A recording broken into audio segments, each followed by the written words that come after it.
எப்போ வந்து United Nations வந்து July 18 Nelson Mandela international day வந்து அறிவிச்சாங்கன்னு கேட்டாங்கன்னா, ஜாயின் பண்றது யாரோட வந்து அவர் ஒர்க் பண்றாருன்னு பாத்தீங்கன்னா Oliver Tambo and few other members. அவங்க எல்லாம் வெல்கம் பேக் டு தினமும் TNPSC by Ustadian Academy. So இன்னைக்கு நம்ம பார்க்க போகிற முக்கியமான பயோகிராஃபி யாரோடதுன்னு பார்த்தீங்கன்னா it is related to Nelson Mandela. So இன்னைக்கு நம்ம எடுத்தோடனே வந்து நம்ம வந்து பயோகிராஃபிக்குள்ளே போயிடலாம். He was born on July 18, 1918. First of all, நீங்கள் டேட் ஆஃப் பர்த் எல்லாத்தையும் வருஷப்படி எழுதி வச்சுக்கோங்க. He was from the royal family of Xhosa speaking Thembu tribe. ரொம்ப ரொம்ப இம்பார்ட்டன்ட். இது வந்து எக்ஸ்பெக்டட் கொஸ்டின். என்ன லாங்குவேஜ் பேசுவாங்கன்னு கேட்டால் எக்ஸோசான்னு சொல்லி நீங்கள் ப்ரொனவுன்ஸ் பண்ணிக்கோங்க. அண்ட் விச் ட்ரைப் அப்படின்னு கேட்டாங்கன்னா தெம்பு ட்ரைப் அப்படின்றத தெரிஞ்சுக்கோங்க. பர்த் பிளேஸ் வந்து சவுத் ஆப்பிரிக்கன் வில்லேஜான எம்விசோ அப்படின்ற இடத்துல வந்து அவர் வந்து பிறந்திருக்காரு. அண்ட் அவரோட ஃபாதர் நேம் வந்து கட்லா ஹென்றி. அதை நீங்கள் ப்ரொனவுன்ஸ் பண்ண முடியாது. ஸோ நீங்கள் வந்து கட்லா ஹென்றி மண்டேலான்னு ஞாபகம் வச்சுக்கோங்க, chief of village. And mother Nosekeni Fanny, third wife. Total 4 வைஃப்ஸ்ன்றதை நீங்கள் வந்து ஞாபகம் வச்சுக்கோங்க. ஓகே, ஸோ தேர்ட் வைஃப்னு சொல்லும் போதே உங்களுக்கு தெரியுது டோட்டலாக வந்து 4 வைஃப்ஸ் இருக்காங்க. டோட்டலாகவே வந்து அவங்களுக்கு 9 டாட்டர்ஸ், அப்புறமா வந்து 4 சன்ஸ் அப்படின்றதையும் நீங்கள் வந்து ஞாபகம் வச்சுக்கோங்க. 1927 his father died at the age of 9. So இது வந்து கேட்பாங்க, அவங்க அப்பா வந்து அவர் எத்தனை வயசாக இருக்கும்போது வந்து இறந்தாங்க அப்படின்னு கேட்டாங்கன்னா 9 years அப்படின்றதும். அடாப்டட் பை ஜோகின்டாபா தாலிண்டேபோ அப்படின்றவரால் வந்து என்ன பண்ணியிருக்காங்கன்னா he has been adopted high ranking தெம்பு ரீஜென்ட் அவர் வந்து. ஓகே, பர்த் நேம், அதாவது மண்டேலாவோட பர்த் நேம் என்னன்னு கேட்பாங்க. இட் இஸ் ரோஹின் லாஹா. ஓகேங்களா? ஸோ இதை வந்து கரெக்டாக ஞாபகம் வச்சுக்கோங்க. இதுவும் வந்து ஒரு எக்ஸ்பெக்டட் கொஸ்டின். இது வந்து ஒரு எக்ஸ்பெக்டட் கொஸ்டின். ஸோ ஃபர்ஸ்ட் எடுத்தோன்னா year of birth and date வந்து கேட்பாங்க. செகண்ட் வந்து அவர் என்ன ட்ரைப், தெம்பு ட்ரைப். தேர்ட் வந்து என்ன ஸ்பீக்கிங் லாங்குவேஜ் பேசுவாங்கன்னா Xhosa. He's from a South African village Mvezo. And அவரோட அப்பா பேர் வந்து காட்லா ஹென்றி. மதர் வந்து நோஸ்கெனி ஃபேனி. டோட்டல் வந்து 4 வைஃப்ஸ், டோட்டலாக 9 டாட்டர்ஸ், 4 சன்ஸ். அண்ட் அவருக்கு 9 வயசாக இருக்கும்போது அவங்க அப்பா வந்து இறந்துடுறாங்க. He was adopted by Jongintaba Dalindyebo, high ranking Thembu regent. So birth name வந்து ரோஹின் லாலா. Okay, fled to Johannesburg, night watchman, law கிளர்க்கா வந்து அவர் வந்து ஒர்க் பண்ணுறாரு. Studied law at University of Witwatersrand. So ரொம்ப ரொம்ப இம்பார்ட்டண்ட்டான கொஸ்டின்.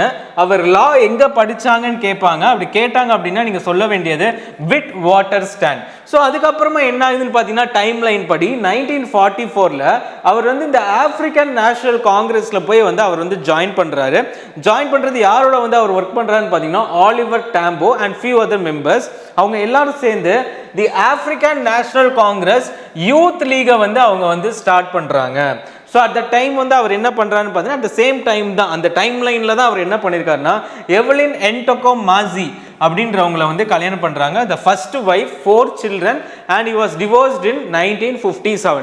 ஸோ இது எல்லாமே வந்து ஆட்டோபயோகிராஃபி ரிலேட்டடானது. ஸோ இதை வந்து ரொம்ப இம்பார்ட்டண்ட்டாக படிச்சுக்கோங்க ஃபார் இங்கிலீஷ் செஷன்.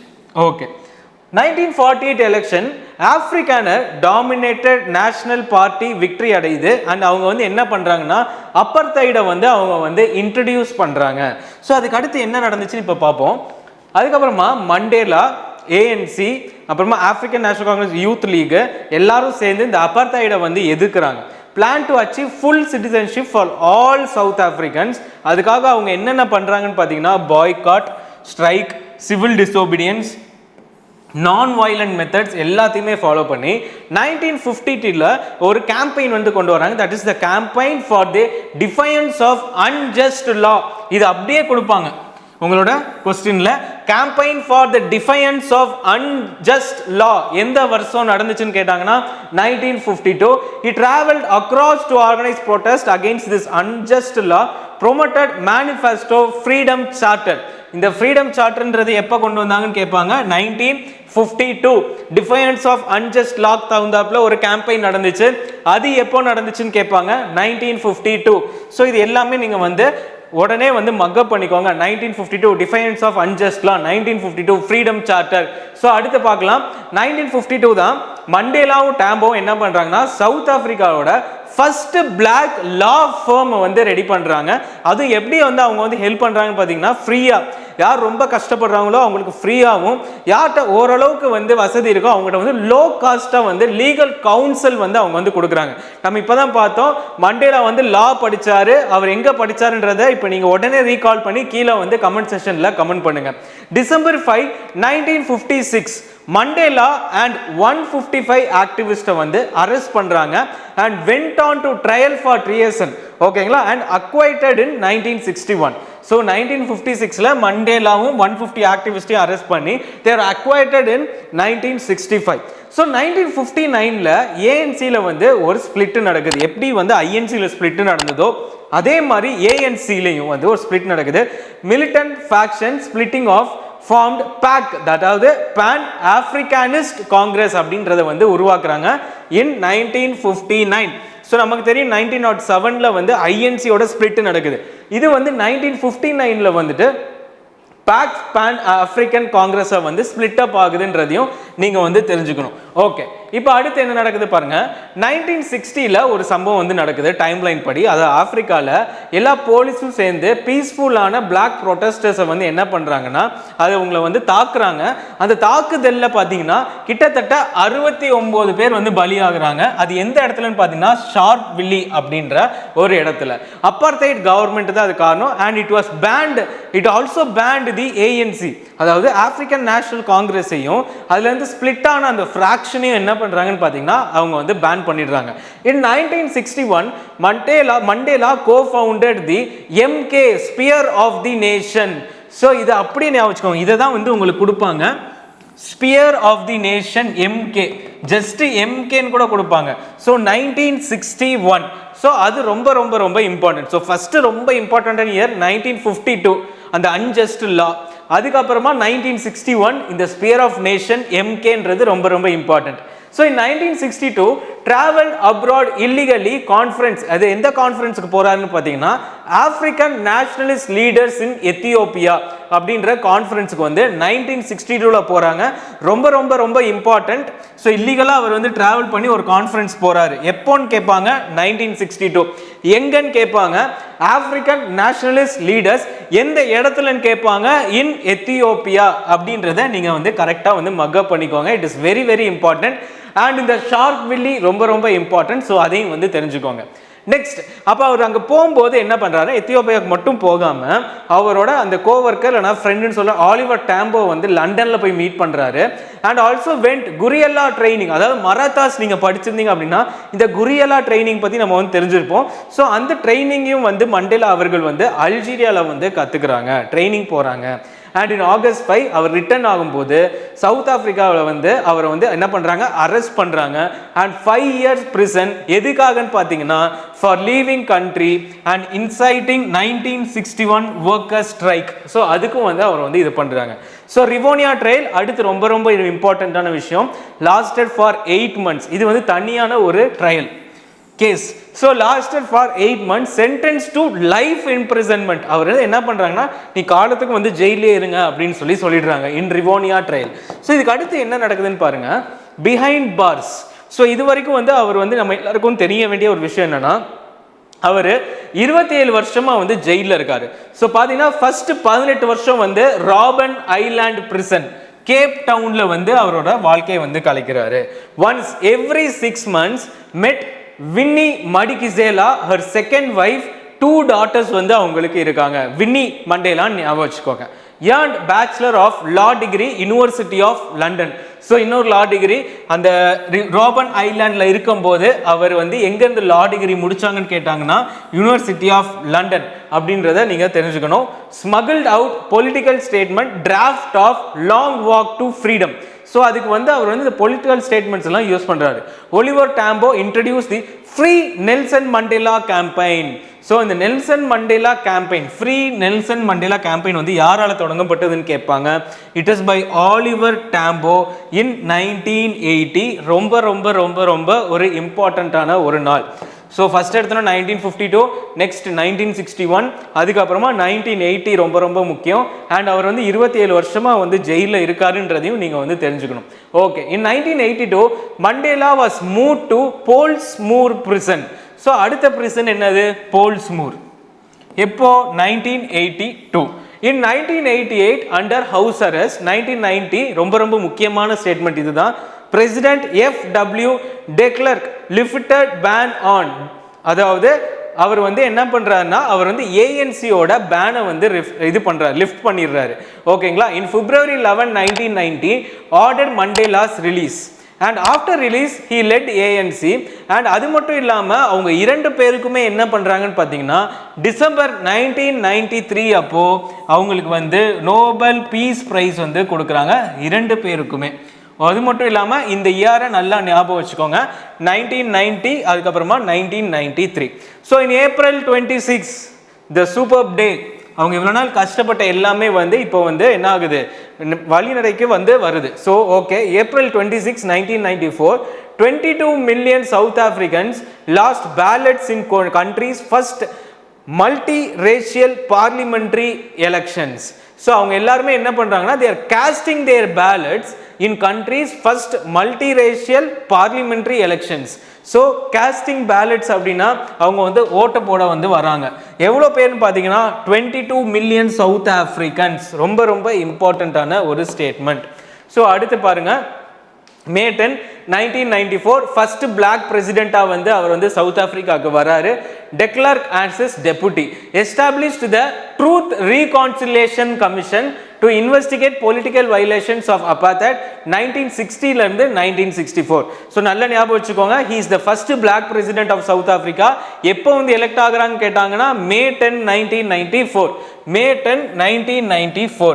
அண்ட் அது மட்டும் இல்லாமல் அவர் வந்து ஒரு கமிஷனை வந்து நிறுவுறாரு. அது என்னன்னா truth and reconciliation commission to investigate political violations of apartheid. In 1996 presided over enactment of new South African constitution. எப்போ வந்து அவர் வந்து ஒரு கான்ஸ்டிடியூஷனை எனாக்ட் பண்றதுக்கு ப்ரிசைட் பண்றான்னு பார்த்தீங்கன்னா 1996. and in 1999 retired from politics, succeeded by his deputy Thabo Mbeki of ANC. Sir இது ஃபுல்லாகவே வந்து ரொம்ப கண்டென்ட்டாக இருக்கேன்னு கேட்டிங்கன்னா ஃபுல் அண்ட் ஃபுல் கண்டென்ட் மட்டும்தான் இருக்கும். பிகாஸ் இது எல்லாமே வந்து ஆட்டோபயோகிராஃபி. இதை கதை மாதிரி சொல்லி நம்ம டைமை எக்ஸ்டெண்ட் பண்ண வேணாம்னு சொல்லி தான் உங்களுக்கு முக்கியமான பாயிண்ட்ஸ் எல்லாத்தையுமே நான் வந்து ஜாட் டவுன் பண்ணிட்டேன். ஸோ இது அப்படியே வந்து நீங்கள் என்ன பண்ணுங்கள், யூஸ் பண்ணிக்கோங்க. 1999 Thabo Mbeki of ANC வந்து அவரை வந்து என்ன பண்ணுறாரு, சக்சீட் பண்ணுறாரு. எஸ்டாப்ளிஷ்ட் நெல்சன் மண்டேலா ஃபவுண்டேஷன் ஒன்று. செகண்ட், எல்டர்ஸ் அப்படின்ற ஒரு இண்டிபெண்டன்ட் குரூப்பை வந்து அவர் வந்து ஸ்டார்ட் பண்றாரு of public figures to address global problems. 2002 vocal advocate of AIDS awareness. AIDS awareness எந்த டிசீஸ்ன்னு கேட்பாங்க. 2002 எய்ட்ஸ் அவேர்னஸ். அதில் அவங்க சன்னான Makgatho died because of AIDS. 2001 treated for prostate cancer. 2013 died from recurring lung infection. Last public appearance, அதாவது கடைசியாக பப்ளிக்ல வந்தது எப்போன்னு பார்த்தீங்கன்னா 2010 final match of world cup South Africa அப்படின்றத நல்லா வந்து ஞாபகம் வச்சுக்கோங்க. ஸோ இப்போ அடுத்து பார்க்கலாம். 2009 United Nations declared July 18 Nelson Mandela international day. ரொம்ப எக்ஸ்பெக்டட் கொஸ்டின். எப்போ வந்து யுனைடெட் நேஷன்ஸ் வந்து July 18 நெல்சன் மண்டேலா இன்டர்நேஷனல் டேன்னு வந்து அறிவிச்சாங்கன்னு கேட்டாங்கன்னா 2009. அண்ட் 1990 வந்து பாரத் ரத்னா வந்து கொடுத்தாங்க. அண்ட் நெக்ஸ்ட் வந்து இப்போ ரொம்ப முக்கியமானது புக்ஸ். அவரோட ஆட்டோபயோகிராஃபி என்னன்னா long walks to freedom, no easy walk to freedom, அப்புறமா Nelson Mandela the struggle is my life and African folk tale அப்படின்ற புக்ஸை வந்து அவர் வந்து எழுதியிருக்காரு. ஸோ இப்போ ஒன் பை ஒன்னாக வந்து நம்ம கொஸ்டின்ஸை வந்து பார்க்கலாம். So okay, first question, what was the name of Nelson Mandela's autobiography published in 1994? So எல்லாருக்கும் தெரியும், the long walk to freedom. So question number 2, during which trial was Nelson Mandela sentenced to life imprisonment in 1964? The Rivonia trial. Okay, in 1982 Mandela was moved to which prison அப்படினு கேட்டாங்கன்னா he was moved from Robben Island to Pollsmoor Mission prison அப்படின்றத தெரிஞ்சுக்கோங்க. On which date is Nelson Mandela International Day observed? Nelson மண்டேலாவோட international day வந்து July 18 வந்து UN நேஷனால 2009 வந்து அறிவிக்கப்பட்டது. Okay, what was Nelson Mandela's birth name? Nelson மண்டேலாவோட birth name என்னன்னு பார்த்தீங்கன்னா option A, Rolihlahla Mandela. So question number 6, when did he receive Bharat Ratna? He received Bharat Ratna in the year of 1990. So question number 7, what does the name 46664 represent in the context of the 46664 initiative. ரொம்ப ரொம்ப ரொம்ப இம்பார்ட்டன்ட்டான ஒரு question. இது வந்து ரொம்ப ரொம்ப ரொம்ப important. இது வந்து எக்ஸ்பெக்டட் கொஸ்டின். ஸோ நல்லா தெரிஞ்சுக்கோங்க. இட் இஸ் நத்திங் பட் எங்க கெஸ் பண்ண முடியுதான்னு பாருங்க. It is nothing but the prison number during his incarceration. Okay, what is the name Umkhonto V Sizwe translate to in English? So இது நம்ம already பார்த்தோம். அவர் MK start பண்ண Spear of the Nations. So question number 9, Nelson Mandela and Oliver Tambo established a law firm in which South African city? ரொம்ப ரொம்ப ரொம்ப important. It is Johannesburg. ஓகேங்களா? And question number 10, which prestigious award did Nelson Mandela receive in 1993 shared with F.W.D. Clerk for their efforts to end apartheid அப்படின்னு கேட்டாங்கன்னா it is nothing but the Nobel piece price அப்படின்றத தெரிஞ்சுக்கோங்க. So இன்னைக்கு வந்து ரொம்ப ரொம்ப வேகமாக நடத்தியிருப்பேன். ஸோ எல்லாரும் இதை நிறுத்தி நோட்ஸ் எடுத்துருக்கணும். இல்லைனா நீங்கள் ரிவிஷன் செஷனாக யூஸ் பண்ணியிருந்தீங்கன்னா உங்களுக்கு ரொம்ப யூஸ்ஃபுல்லாக இருந்திருக்கும். ஸோ கண்டிப்பாக நம்ம அடுத்து வந்து இன்னும் வந்து சலீம் அலி மட்டும் பார்க்க வேண்டியது இருக்குது. அதை நம்ம கம்ப்ளீட் பண்ணோன்னே உங்களுக்கு சூப்பரான மேக்ஸ் கிளாஸ் 10 days உங்களுக்கு எக்ஸாம் முன்னாடி ரொம்ப முக்கியமான சம்ஸை வந்து நம்ம வேகமாக சூப்பராக ஷார்ட்கட்டோட உங்களால் ப்ராக்டிஸ் பண்ண வேண்டிய முக்கியமான சம்ஸ் எல்லாத்தையுமே நம்ம போட்டுருவோம். And at the same time கிராமரில் இருக்க சின்ன சின்ன டாபிக்ஸையும் நான் முடிஞ்சால் உங்களுக்கு கவர் பண்ணி கொடுக்குறேன். So stay tuned and also be subscribe to உஸ்தாதின் அகாடமி. அண்ட் செப்டம்பர் 5ஆம் தேதி உங்களுக்கு ஃபர்ஸ்ட் மார்க் டெஸ்ட் வந்து கண்டக்ட் பண்ண போறேன். அது வந்து 100 கொஸ்டின்ஸ் வந்து இருக்கும். 100 கொஸ்டின்ஸும் வந்துட்டு போயம்ல இருந்து உங்களுக்கு கேட்க போறேன். 5ஆம் தேதி போயம்ல இருந்து 100 questions, all 25 poems. So be ready. நீங்க கண்டிப்பா ரெடியா இருப்பீங்கன்னு சொல்லி நான் நம்புறேன். சரி, ஓகே, எல்லாருமே வந்து லைக் பண்ணிடுங்க, share the video and also subscribe for Ustadian academy. Thank you.